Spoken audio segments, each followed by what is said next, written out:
오늘 함께 나누실 말씀 읽도록 하겠습니다. 시편 9편입니다. 시편 9편 1절부터 20절까지가 오늘 본문의 내용인데요. 이 시간에는 1절부터 8절까지만 저희가 한 절씩 교독하도록 하겠습니다. 자리에서 일어서서 우리 함께 하나님 말씀 읽겠습니다. 내가 전심으로 여호와께 감사하오며 주의 모든 기이한 일들을 전하리이다. 내가 주를 기뻐하고 즐거워하며 지존하신 주의 이름을 찬송하리니 내 원수들이 물러갈 때에 주 앞에서 넘어져 망함이니이다. 주께서 나의 의와 송사를 변호하셨으며 보좌에 앉으사 의롭게 심판하셨나이다. 이방 나라들을 책망하시고 악인을 멸하시며 그들의 이름을 영원히 지우셨나이다. 원수가 끊어져 영원히 멸망하였사오니 주께서 무너뜨린 성읍들을 기억할 수 없나이다. 여호와께서 영원히 앉으시며 심판을 위하여 보좌를 준비하셨도다. 공의로 세계를 심판하시며 정직으로 만민에게 판결을 내리리로다. 아멘. 자리에 앉아주시기 바랍니다. 네, 오늘 말씀의 제목은 하나님의 구원과 심판을 기억하며 사는 삶입니다. 여러분 인생에서 가장 힘이 되는 순간은 언제이십니까? 아마도 누군가가 나를 잊지 않고 끝까지 지켜주는 것을 느낄 때일 것입니다. 내가 혼자라고 느껴질 때 누군가가 우리 옆에 있으면 얼마나 큰 힘이 됩니까? 그렇죠? 지난 금요일에 저희가 금요 찬양 예배 준비 기도회를 가졌잖아요. 그때 저희 아이들이 와서 함께 기도 시간에 참여해서 예배했습니다. 함께 해주신 성도님도 계시고요. 그때 제가 가졌던 마음은 혼자 하는 것이 아니구나 라는 생각이 들었습니다. 아무도 안 오시면 어떡하지? 이런 염려 속에 사실 저희 아이들에게도 제가 같이 가서 하자라고 먼저 이야기하지 않았습니다. 아이들이 먼저 저에게 아빠 오늘 그 시간 있다고 했었는데 몇 시에 가요? 언제 가요? 우리도 갈 거예요. 이렇게 얘기를 해주니까요. 정말 옆에서 큰 힘이 되었습니다. 정말 우리는 이렇게 누군가가 옆에 있다라는 것을 느낄 때 힘을 내게 되고요. 정말 여러분들이 힘들었다가도 그런 마음을 느끼고 그런 분들이 옆에 계시면 정말 힘을 내어서 자리를 박차고 일어나는 이런 일들을 경험하셨을 것입니다. 그런데 여러분, 세상은 매일 변하고 있습니다. 오늘 함께했던 자들이 내일은 함께하지 않을 수도 있다는 것이죠. 저마다의 사정도 있고 또 관계의 문제도 있을 것이고 오늘 함께했던 분들이 내일은 등 돌리고 지내는 이런 모습들이 이 세상 속에서 많이 일어나고 있습니다. 사람들 관계뿐만이 아닙니다. 경제나 정치나 이런 모든 분야에 있어서 오늘과 내일이 같은 것이 전혀 없다라는 것입니다. 여러분 20세기 말에 많은 학자들이 다가올 21세기를 예견하면서 가장 중요한 가치나 안정적인 것이 무엇일까라는 질문을 했었다고 합니다. 그때 가졌던 답은요. 금이나 귀금속 같은 것들 아니면 부동산 같은 것들 아니면 나라가 가지고 있는 강한 군사력이나 국가의 법과 제도들은 변하지 않고 그대로 있을 것이다 라고 예견을 했다고 합니다. 그런데 21세기가 들어와서 뚜껑을 열어보니까요. 변하지 않을 것 같던 그 모든 것들이 다 변하고 있습니다. 오늘날에도 금 시세가 얼마나 많이 올라갔다 내려갔다 합니까? 부동산도 마찬가지고요. 나라마다 가지고 있는 힘도 매일매일 바뀌어가고 있습니다. 그래서 세계의 패권이라고 말하는 패권을 주도하고 있는 나라들이 수시로 바뀌고 있는 것이 현실의 모습입니다. 학문적으로나 정치적으로나 경제적으로나 변하지 않는 것이 없다라는 것이죠. 그러나 여러분 한 가지 분명한 진리가 있습니다. 이 세상 모든 것이 다 변해도 변하지 않는 한 가지 진리, 그것은 바로 우리 하나님이시라는 거예요. 우리 하나님은 결코 변하지 않으십니다. 태초부터 지금까지, 아니 태초 이전부터 지금까지 하나님의 보좌는 한 번도 흔들린 적이 없고 하나님의 통치가 중단되었던 적이 없었습니다. 시편 9편에서는 다윗이 바로 이러한 사실들을 발견하고 노래하고 있는 것입니다. 시편 9편은 다윗의 감사와 찬양의 시입니다. 많은 학자들은 이 시편 9편이 다윗이 블레셋과의 전쟁 이후에 승리를 하고 하나님께 드렸던 찬양으로 생각하고 있습니다. 전쟁의 상황은 언제인지 정확하게 기록되어 있지는 않지만 다윗이 사방의 대적들과 싸우면서 하나님의 구원을 받은 그 시기를 노래하고 있기 때문에 블레셋과의 전쟁으로 바라보고 있습니다. 다윗 시대에는요, 그 주변의 많은 나라들과 끊임없는 전쟁의 연속이었던 시대였습니다. 블레셋이나 모압이나 아람이나 에돔, 그 주변에 있는 모든 국가들과 다윗은 계속 전쟁을 치르고 있었습니다. 이스라엘의 영토를 침범하고 이스라엘의 그 모든 것들을 가지고자 했던 주변 국가들이 이스라엘을 그냥 두지 않았다는 사실입니다. 근데 그 당시에 전쟁은 어떻습니까? 전쟁을 해서 패하게 되면 모든 것이 다 전쟁에 승리한 국가에 귀속되게 되어 있었습니다. 영토도 마찬가지고 사람들도 그렇고 그 땅에 있는 모든 것이 전쟁에 승리한 국가 쪽으로 다 기울어지기 때문에 전쟁에 패전한다라는 것은요, 진다라는 것은요, 모든 것이 끝났다라는 것입니다. 자유를 누리던 사람들도 노예가 돼서 종으로서의 삶으로 바뀌게 되고 정말 자신의 삶 속에서 누리던 모든 것을 빼앗기는 결과를 가질 수밖에 없는 것입니다. 그렇기 때문에 다윗이 전쟁에서 승리를 하고 난 이후에 하나님을 찬양하는 것은요, 정말 지극히 당연한 일입니다. 하지만 대부분의 사람들은 어떻습니까? 전쟁에 승리를 해서 자신이 공을 세우면 아마 자신의 공로를 사람들에게 드러내고자 할 것입니다.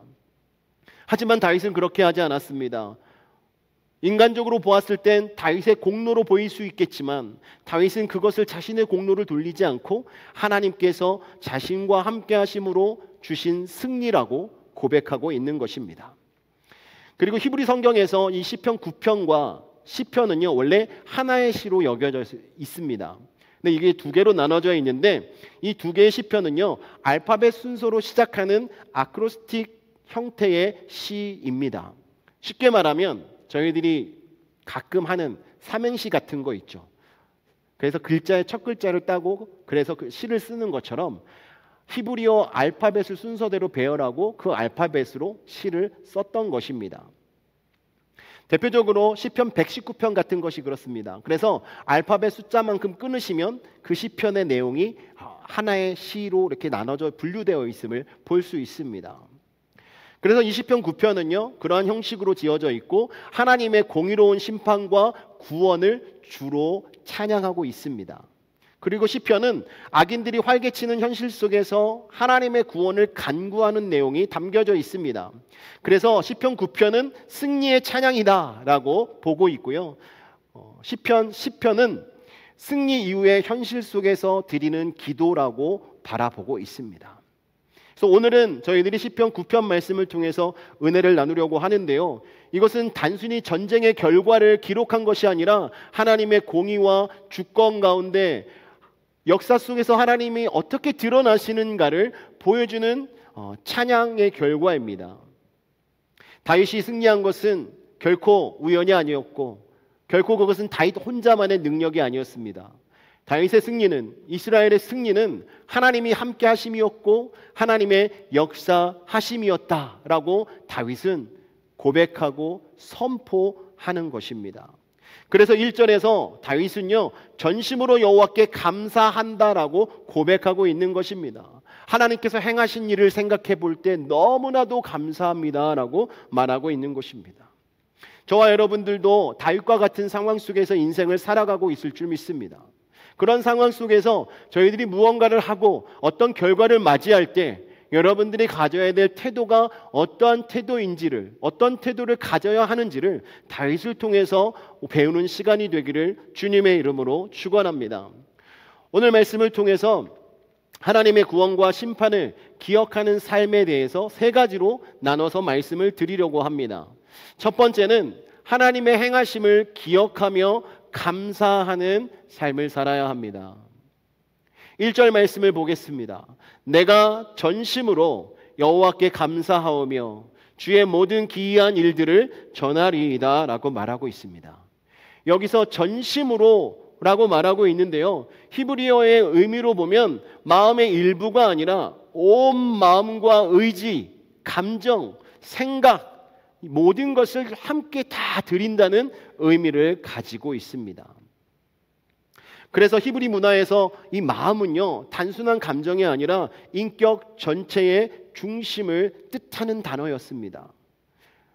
그러므로 이 전심의 감사는 형편이 좋을 때만, 조건이 좋을 때만 드리는 감사가 아니라 하나님의 성품과 구원하심에 대한 전 인격적인 상황에 구애받지 않고 환경에 구애받지 않고 여전히 하나님께 드리는 감사의 모습을 말하고 있는 것입니다. 다윗이 감사한 이유는 그 뒤에 기록되어 있습니다. 주의 모든 기이한 일, 주의 모든 기이한 일들 때문에 하나님께 감사하고 있음을 말하고 있습니다. 여기서 말하는 기이한 일은요, 사람의 힘과 지혜로 불가능한 하나님의 초자연적인 역사를 말하고 있는 것입니다. 출애굽기에 보면 이러한 사건들이 기록되어져 있죠. 홍해를 건넌 사건이라든가, 또 만나와 메추라기로 그들이 광야에서 삶을 살아갈 수 있었던 이 모든 것들이 다 기이한 하나님의 일들이었던 것입니다. 다윗은 전쟁에서 승리했던 이유가 자신의 전략이나 군사력 때문이라고 생각하지 않았습니다. 이것은 친히 하나님께서 개입하셔서 하나님의 그 약속을 성취하시는 신실함으로 해석했던 것입니다. 하나님의 택한 백성이었기 때문에 하나님이 함께 하셔서 모든 전쟁 가운데 승리를 허락해 주셨음을 다윗은 고백하고 있습니다. 그래서 다윗은 하나님이 친히 개입하셨고 원수를 물리치셨으며 또 자신의 억울한 이 모든 송사를 해결해 주신 의로운 재판장이라고 4절에서 고백하고 있습니다. 4절에서 변호하다라는 말은요, 법정 용어입니다. 그래서 하나님이 의로운 재판장이 되어서 다윗의 억울함을 다 풀어주셨다라고 다윗이 고백하고 있는 거예요. 5절과 6절에서는 다윗은 원수들이 완전히 멸망하고 이름이 지워졌다라고 말하고 있습니다. 여러분, 고대 근동에서 이름이 지워졌다는 것, 이름이 사라졌다는 것은요, 역사 속에서 완전히 없어졌다라는 것을 뜻하는 것입니다. 그만큼 하나님께서는 이스라엘 백성들의 원수가 되었던 다른 민족들이 역사 가운데 그 이름이 사라지도록 하나님께서 하셨다는 것을, 심판하셨다는 것을 의미하는 것입니다. 이러한 고백들은 다윗이 단순히 그냥 개인의 삶 속에서 느꼈던 것들만 가지고 고백했던 것이 아니라 자신의 민족이 걸어왔던 모든 길을 바라보면서 하나님께서 이스라엘 백성들이 멸망당할 수밖에 없었던 그 상황 속에서도 함께 하셔서 주신 그 승리에 대한 하나님의 구속의 은혜에 대한 감사를 표현하고 있는 것입니다. 당시 이스라엘은 많은 민족들로부터의 위협을 당하고 있었습니다. 그렇기 때문에 한 번의 승리가 자신의 민족의 생존과 연결되어 있었기 때문에 블레셋과의 이 전쟁 속에서 승리한 것을 하나님께 감사하지 않을 수 없었던 것입니다. 이 모든 일의 결과가 하나님 때문이라는 것이죠. 하나님께서 행하신 기이한 그 일, 그것으로 인하여 하나님께 감사하며 이 시를 기록하고 있는 것입니다. 오늘 우리도 마찬가지입니다. 하나님께서 우리의 삶을 뒤돌아보면 언제나 우리의 삶 구석구석에 함께 하시면서 하나님께서 기이한 일들을 행하신 것들을 경험하셨을 것입니다. 여러분, 꼭 홍해가 갈라지는 것만이, 꼭 없었던 것이 생겨서 내가 할 수 없는 그런 일들이 눈앞에서 나타남으로 하나님께서 함께 하시는구나라고 그것만 가지고 고백하진 않을 것입니다. 과거에 우리가 죄인 되었던, 세상 속에 속해 있던 저희들이 예수를 믿고 하나님 앞에 나와 예배하고 있는 이 사실만으로도 기적인 것입니다. 하나님께서 은혜 주셔서 하나님의 구원의 은혜에 응답하며 하나님께 예배하고 하나님을 찬양하는 이 모든 것이 하나님의 은혜입니다. 그렇기 때문에 우리는 하나님께 감사드릴 수 있어야 돼요. 하나님을 예배하는 것, 하나님의 성품을 기억하고 하나님께서 행하신 것들을 기억하며 진정으로 하나님께 감사하는 이러한 신앙의 고백을 드릴 수 있는 성도가 되시기를 주님의 이름으로 축원합니다. 여러분, 감사는요, 기억에서 시작되는 것입니다. 주변에 계신 분들에게 감사를 느낄 때 언제 느낍니까? 과거에 나에게 무언가를 해주셨거나 어떤 말씀을 주셨거나 나를 생각했던 이런 것들이 생각날 때 감사한 마음이 들지 않습니까? 세상 사람들도요, 감사의 은혜를 잊지 않고 자신이 받은 은혜를 잊지 않고 감사를 표현하는 것을 당연하게 생각합니다. 사랑하는 성도 여러분, 여러분들에게 하나님께서 주신 은혜를 기억하십시오. 여러분들을 구원하신 하나님의 은혜를 기억하고 감사하는 성도가 되기를 주님의 이름으로 축원합니다. 여러분, 우리가 감사하는 것은요, 상황이 좋기 때문에만 하는 것이 아닙니다. 상황이 좋지 않아도 우리에게 이미 행하신 하나님의 은혜를 바라보면서 감사할 줄 아셔야 하는 거예요. 지극히 작은 것 하나를 보고도 감사할 줄 아는 분들이 되어야 하는 것입니다. 다윗을 보면 주변의 원수들이 여전히 존재했습니다. 원수들이 완전히 사라진 것이 아니에요. 하지만 그런 상황 속에서도 하나님께서 역사하심을 바라보고 함께 하심을 경험하면서 하나님께 감사하고 있는 것입니다. 그리고 이 감사는 선포를 동반합니다. 그래서 다윗은 하나님의 모든 기이한 일들을 전하겠다라고 말하고 있습니다. 하나님께서 행하신 것들을 많은 이들에게 알리겠다라고 말하고 있는 것이죠. 그러므로 저와 여러분도요, 하나님께서 행하신 구원의 은혜, 여러분들이 하나님으로부터 받으신 은혜에 대해서 감사할 조건들을 사람들 앞에서 선포하는 삶이 되어야 하는 것입니다. 그런 의미에서 여러분, 우리가 한 주간 삶 속에서요, 여러분들이 하나님께서 여러분 삶 속에서 하신 그 은혜에 대한 감사의 조건들을 기록하셔서 그것을 함께 나누시는 일들을 해보셨으면 좋겠습니다. 여러분의 이런 감사의 고백이 여러분의 믿음을 새롭게 해주고 또한 공동체의 은혜를 흘려보내게 될 줄 믿으시기 바랍니다. 하나님께서 여러분들을 위하여 행하신 구원의 은혜를 기억하고 감사하는 저와 여러분 되기를 주님의 이름으로 축원합니다. 두 번째로, 하나님의 통치를 신뢰하며 살아가야 합니다. 다윗은 7절에서 이렇게 선포하고 있습니다. 여호와께서 영원히 앉으시며 심판을 위하여 보좌를 준비하셨도다. 여기에서 영원히 앉으시며라는 말은요, 단순히 그냥 오래 머문다라는 것만 뜻하는 것이 아닙니다. 변하지 않는 권위와 절대적인 통치를 의미하고 있는 것입니다. 고대 근동에서 왕이 보좌에 앉았다라는 것은 그가 통치를 시작했다라는 상징이었습니다. 하지만 인간의 왕좌는요, 언제나 바뀔 수 있습니다. 반란이나 전쟁을 통해서 또 죽음으로 인해서 그 자리는 언제나 무너지게 되어 있습니다. 그러나 하나님의 보좌는요, 시간과 역사와 세대를 초월해서 영원히 흔들리지 않는다는 사실입니다. 다윗이 이런 고백을 할 수 있었던 것은 역사를 바라보는 관점이 달랐기 때문입니다. 그의 시대에는 블레셋이나 아람이나 또 애굽과 같은 강대국들이 흥망성쇠하는 것들을 반복했습니다. 눈앞에 보이는 권세가 지금은 강력했지만 시간이 지나가면서 그 역사 속에서 사라지는 것들을 보고 다시 일어나는 것들을 보고 다윗은 깨달았던 것입니다. 세상의 권세는 사라질 수 있지만 하나님의 권세, 하나님의 통치는 결코 끝나지 않고 변하지 않는다는 사실입니다. 다윗은 8절에서 하나님이 공의로 세계를 심판하시며 정의로 만민에게 판결을 내리시리로다 라고 또한 말씀합니다. 여기서 의는 언약에 따라서 신실하게 행하시는 하나님의 성품을 의미하고 있습니다. 그리고 정직은 올곧음, 왜곡되지 않았다는 것을 뜻하고 있습니다.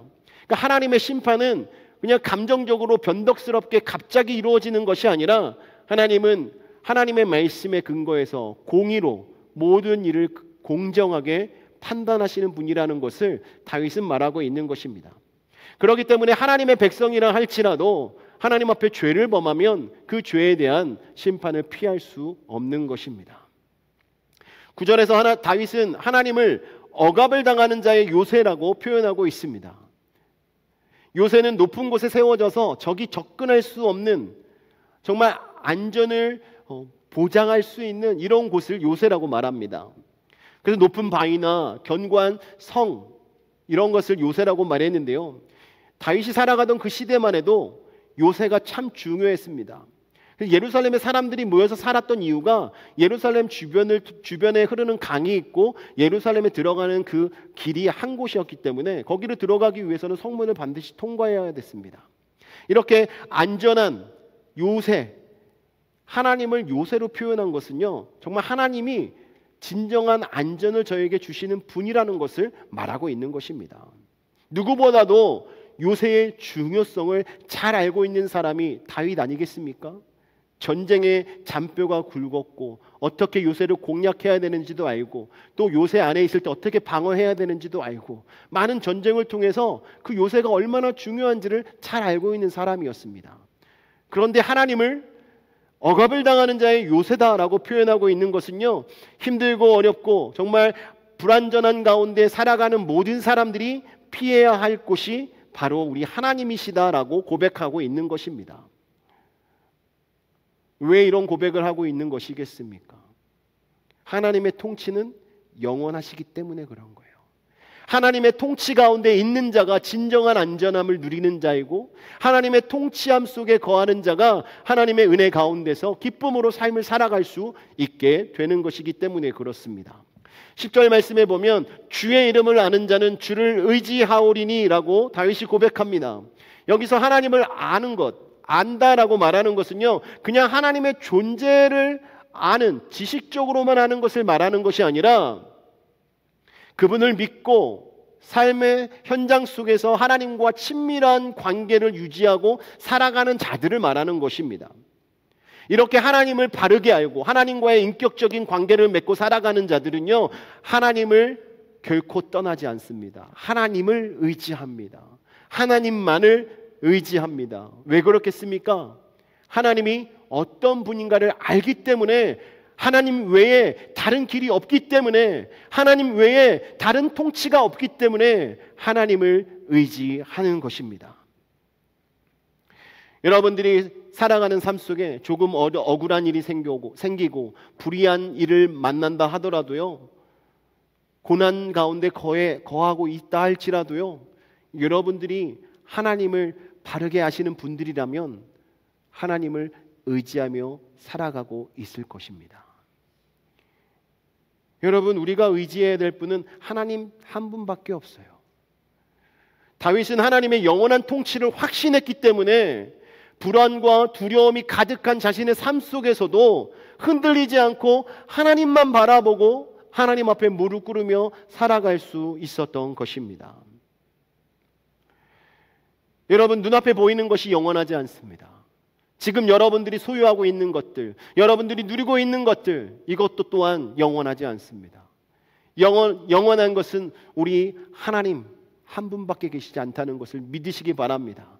하나님의 통치, 하나님의 영원하신 그 통치 가운데 거하심으로 여러분의 인생이 안전한 인생이 되시고 또한 항상 감사가 넘치는 인생이 되기를 주님의 이름으로 축원합니다. 여러분, 정말 오늘날 시대를 바라보십시오. 주변에 일어나고 있는 일들을 보면 너무나도 두렵고 너무나도 불안감을 주는 일들 투성이입니다. 하루가 멀다하게 매일 총기 난사 사건들이 일어나고 있고 자연재해로 인해서 고통을 당하는 일들이 생겨나고 있고 또 여러 가지 경제적인 상황의 악화로 인해서 고통당하는 일들이 일어나고 있고, 이러한 모든 상황들 속에서 우리의 가장 유일한 안전한 곳, 우리의 정말 영원한 통치를 해주시는 그 하나님을 바라볼 때 우리가 이 모든 일들로부터 자유함을 누릴 수 있게 될 줄 믿습니다. 여러분, 우리의 실제적인 피난처는 여호와 하나님 한 분이십니다. 변하지 않는 왕이신 우리 하나님을 바라보며 그 하나님께 나아갈 때 여러분의 삶 속에서 다윗과 같은 찬양이 끊이지 않게 되는 거예요. 다윗과 같은 고백으로 하나님께서 행하신 기이한 일들을 만방에 선포하며 살아가는 삶이 되는 줄 믿으시기 바랍니다. 사랑하는 성도 여러분, 정말 이 시대를 바라보면 우리가 의지해야 될 구석이 없습니다. 의지할 수 있는 사람이 없습니다. 우리가 의지해야 될 분은 영원한 통치, 영원한 능력 소유하고 계시는 우리 하나님밖에 계시지 않다는 것을 여러분들이 믿으시고 그 하나님의 통치 가운데 거하시는 저와 여러분 되기를 주님의 이름으로 축원합니다. 마지막으로 오늘 말씀이 저희들에게 교훈합니다. 세 번째로 하나님의 심판을 기다리며 담대히 살아가라라고 말하고 있습니다. 다윗의 상황은 아직 끝나지 않았습니다. 그는 이미 하나님의 구원을 경험했지만 여전히 원수들의 위협 속에서 삶을 살아가고 있었습니다. 그러나 그는 절망하거나 복수심에 휘둘리지 않고 하나님의 심판을 기다리는 믿음을 선택하고 있음을 오늘 본문은 저희들에게 보여주고 있습니다. 13절에서 다윗이 여호와여 내게 은혜를 베푸소서라고 기도하고 있습니다. 이 말은 무엇입니까? 여전히 자신의 대적들이 자신을 미워하고 있고 대항하고 있음을 고백하고 있는 것입니다. 그래서 하나님의 은혜가 절실히 필요하다는 것이죠. 그러나 다윗은 두려워하지 않고 낙심하지 않고 하나님께 모든 것을 맡겼습니다. 하나님의 최종적인 심판을 확신하면서 구원을 받은 이후에 시온의 문에서 하나님을 찬양하고 선포하겠다라고 14절에서 고백을 하고 있습니다. 그리고 나서 15, 16절에 보면 다윗은 악인들이 자기 꾀에 빠져서 심판을 받게 될 것을 말하고 있습니다. 웅덩이와 그물은 예전 다윗 시대에 악인들의 음모와 계략을 상징하는 단어들입니다. 하나님의 공의는 종종 그 계략을 되돌려서 악인 자신을 멸망하게 만드셨습니다. 여기서 중요한 것은 다윗이 그 심판을 자기 스스로 하려고 하지 않았다는 것입니다. 원수들에 대한 심판은 전적으로 하나님께 맡겼던 것입니다. 하나님의 때와 하나님의 방법에 그것을 맡기고 기다렸다는 것이죠. 이것은 하나님의 공의가 역사 속에서 반드시 이루어진다라는 다윗의 신앙 고백과 같은 것입니다. 하나님의 심판이 언젠가는 반드시 임할 거라는 다윗의 이 믿음 위에 하나님께서는 역사하셨습니다. 17절과 18절에서 다윗은 심판의 최종적인 목적을 분명하게 하고 있습니다. 하나님의 심판은 단순히 악인을 제거하는 데서 그치지 않고 가난한 자와 환난을 당하는 자의 소망을 회복시키는 것이다 라고 말씀하고 있습니다. 다시 정리해서 말씀드리면 하나님의 심판의 목적은 파괴가 아니라 정의와 구원의 회복을 이루시는 거라는 겁니다. 그래서 17절에서 악인들이 스올로 돌아가면요 단순히 죽음을 의미하는 것이 아니라 하나님의 심판 아래 멸망당하는 운명들에 대해서 표현하고 있는 거예요. 이 악인들이 어떤 자들이냐? 그 말씀 뒤에 보면 하나님을 잊어버린 모든 이방 나라들이다 라고 말합니다. 여러분 저희들도 하나님을 잊어버리고 살아가게 되면 악인이 되는 거예요. 하나님을 잊어버린 자들은 악인이다라고 시편 기자는 말하고 있는 것입니다. 그렇기 때문에 이 모든 악인들은 하나님의 심판을 결코 피할 수 없다라는 사실을 다윗이 알고 하나님께 이 모든 판결을 맡기고 기다렸던 것입니다. 다윗 입장에서 얼마나 억울한 일이 많았겠습니까? 또 자신이 가지고 있는 그 권력을 가지고 처벌할 수 있는 사람들이 얼마나 많이 있었겠습니까? 하지만 다윗은 그렇게 하지 않고 하나님이 말씀하실 때 그 말씀에 순종하며 그 일을 행해 나갔던 것입니다. 여러분 이러한 모든 심판을 하나님께 맡겼다는 것은요 믿음이 있다는 거예요. 하나님이 모든 일을 해결해 주실 것이다 라는 믿음이 있다는 것입니다. 여러분의 삶 속에 당하고 있는 어려움이 있습니까? 그 어려운 문제들을 하나님께서 해결해 주실 것이라는 믿음을 가지고 인내하며 기다리시는 성도가 되기를 주님의 이름으로 축원합니다. 여러분들이 삶 속에 있는 그 어려움 속에서 조금이라도 조급한 마음에 행동하거나 또 원수를 향하여서 복수하고자 하는 그 마음에 어떤 행동을 하게 되면요 여러분들이 감당할 수 없는 일들이 생길 수 있습니다. 하지만 여러분들이 하나님의 공의를 믿고 하나님께 맡기신다면 하나님께서는 반드시 공의를 이루어 가실 줄 믿습니다. 로마서 12장 19절에 말합니다. 너희가 친히 원수를 갚지 말고 하나님의 진노하심에 맡기라. 하나님께 맡기라라고 가르쳐주고 있습니다. 하나님의 심판은 반드시 올 것입니다. 그리고 이루어질 것입니다. 악인의 권세가 잠시 강해 보여도 하나님의 때에 반드시 무너지게 되어 있습니다. 그러므로 우리는 하나님의 심판을 믿음으로 기다리면서 지금 이 순간에도 하나님의 정의가 완전히 드러날 그 날을 소망하며 담대히 삶을 살아가시는 저와 여러분이 되기를 주님의 이름으로 축원합니다.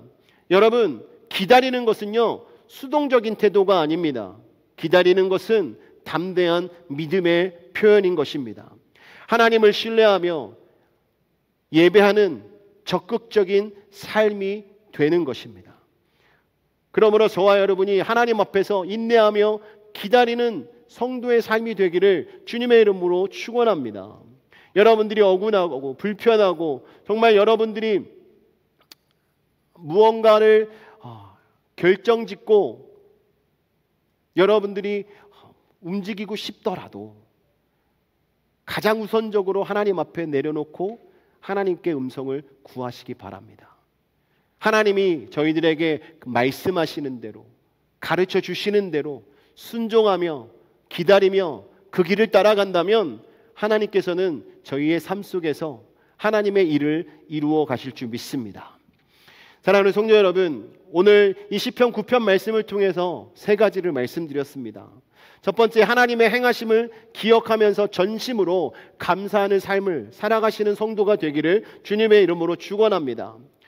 우리의 감사는 상황에 좌우되는 것이 아니라 과거부터 지금까지 또 앞으로 역사하실 그 하나님의 신실하심을 붙드는 신앙의 표현임을 믿으시고 언제나 어디서나 하나님께 감사하는 저와 여러분 되기를 원합니다. 그리고 흔들리는 세상 가운데서도 변함이 없는 하나님의 그 통치를 신뢰하며 살아가는 저와 여러분 되기를 주님의 이름으로 축원합니다. 그 하나님만이 우리의 완전한 요새가 되시고 피난처가 되시는 겁니다. 마지막으로 불의와 억울함 속에서도 하나님의 심판을 믿으며 담대히 살아가는 성도가 되기를 주님의 이름으로 축원합니다. 지금 일어나는 모든 일들 가운데서 여러분들이 하나님께 맡기고 하나님께 기도하며 하나님의 때에 이루어질 하나님의 공의를 인내하며 기다리신다면 하나님께서 놀라운 은혜로 저와 여러분에게 함께 하실 줄 믿습니다. 이렇게 다윗과 같은 삶을 살아가셔서 정말 심판의 때를 기다리며 하나님께서 행하실 일들을 통하여서 하나님께 영광 돌리는 저와 여러분의 삶이 되기를 주님의 이름으로 축원합니다. 이 시간 함께 말씀을 기억하면서 기도하기를 원합니다. 하나님, 정말 저희들이 하나님을 기대하며 하나님께서 행하신 모든 일들을 저희들이 세상에 선포하며 살아가는 성도가 되게 하여 주시옵소서. 또한 저희들의 입술을 통하여 감사가 끊이지 않게 하여 주시고 억울한 상황 속에서도 저희들이 하나님께서 행하실 일들을 기대하며 인내하며 하나님을 신실한 하나님을 의지하며 살아가는 성도가 되도록 주께서 인도하여 주시옵소서. 우리의 영원한 피난처가 되시는 안전한 피난처가 되시는 하나님 앞에 저희들이 모든 것을 맡기고 나아가기를 원합니다. 온전한 믿음으로 주 앞에 서게 하여 주시고 주님의 인도함을 받는 성도들이 되도록 주께서 역사해 달라고 이 시간 함께 합심해서 기도하겠습니다.